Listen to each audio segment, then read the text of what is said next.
பாலக் பன்னீர். பாலக் பன்னீர்னா பிரக்யாவுக்கு ரொம்ப பிடிக்கும்ல. நான் இதை எப்ப பண்ணாலும் எல்லாத்தையும் நானே சாப்பிடுறேமான்னு சொல்லுவா. அவகிட்ட பேசி எவ்வளவு நாள் ஆகுது.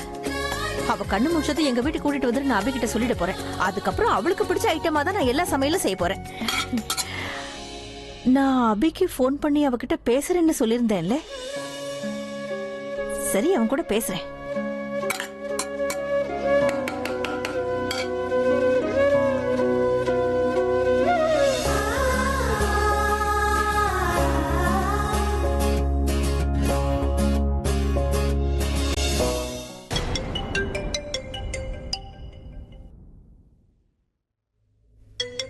யாருக்கா? சரளா தான் போன் பண்றா.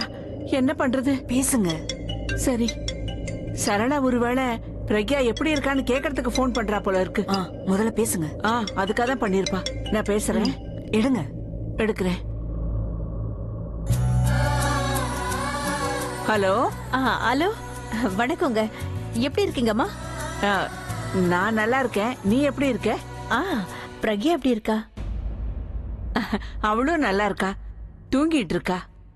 அப்படியா? அது என்னன்னா, நான் அவகிட்ட பேசணும்னு நினைச்சுக்கிட்டு இருந்தேன். ஏன்னா அவ வந்ததுல இருந்தே என்னால அவ கூட பேசவே முடியல. அவளுக்கு பிடிச்ச பாலக் பன்னீர் பண்ணிக்கிட்டு இருக்கேன். அதான் ஒன்னும் பிரச்சனை இல்ல. அவ முடிச்சதுக்கு அப்புறம் அவளை எனக்கு போன் பண்ணி பேச சொல்லுங்க. சொல்றேன். அவ எழுந்ததுக்கு அப்புறம் உனக்கு போன் பண்ண சொல்றேன். கட்டாயமா அவ எழுந்த உடனே உனக்கு போன் பண்ண சொல்றேன். மறக்காம அவளை போன் பண்ண சொல்லுங்க. எனக்கு அவ கூட பேசணும் போல இருக்கு. சரிம்மா, வச்சிடுறேன். அக்கா, நீங்க சரளா கிட்ட போய் சொன்னீங்க. அவங்க பிரக்யாவோட அம்மா. அவளை பத்தி சின்ன சின்ன விஷயம் கூட அவங்களுக்கு தெரிஞ்சு போயிருக்கா. பிரக்யா நம்ம வீட்ல இல்லைங்கிற விஷயம் அவங்களுக்கு தெரியாம போயிருக்குமா என்ன? எனக்கும் தெரியும் தான். அம்மாவுக்கு எல்லா விஷயமும் தெரிய வரும். ஆனா என்ன பண்றது? ஆனா சரளா கிட்ட இப்ப உண்மையை சொல்ற தைரியம் எனக்கு கிடையாது. அப்படி சொன்னா என் பொண்ண உங்களால ஒழுங்கா பாத்துக்க முடியலையான்னு சரளா கேட்டா நான் என்ன பதில் சொல்றது? எனக்கு தர்ம சங்கடமா இருக்கும்ல. அது மட்டும் இல்லாம அபி நம்ம கிட்ட சொன்னான்ல, இப்ப அவங்க கிட்ட எதுவும் சொல்ல வேண்டாம். அப்படி ஒருவேளை சொன்னா அவங்களுக்கு ஏதாவது ஆயிடும்னு.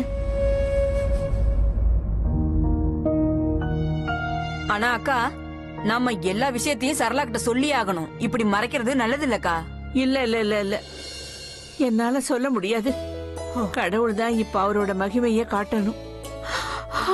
பிரக்யா அவளாவே திரும்பவும் நம்ம வீட்டுக்கு வந்துடணும். பிரக்யா சீக்கிரம் வீட்டுக்கு வந்துருமா?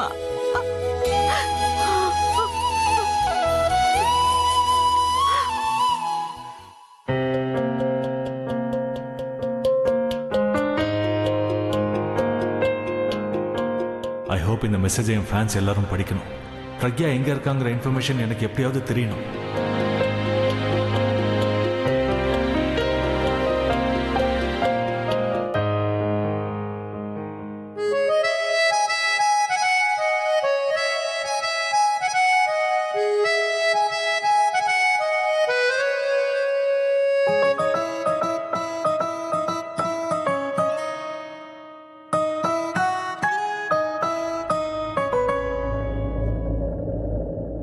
ஒரே நைட்ல மறுபடியும் எல்லாமே மாறிடுச்சு.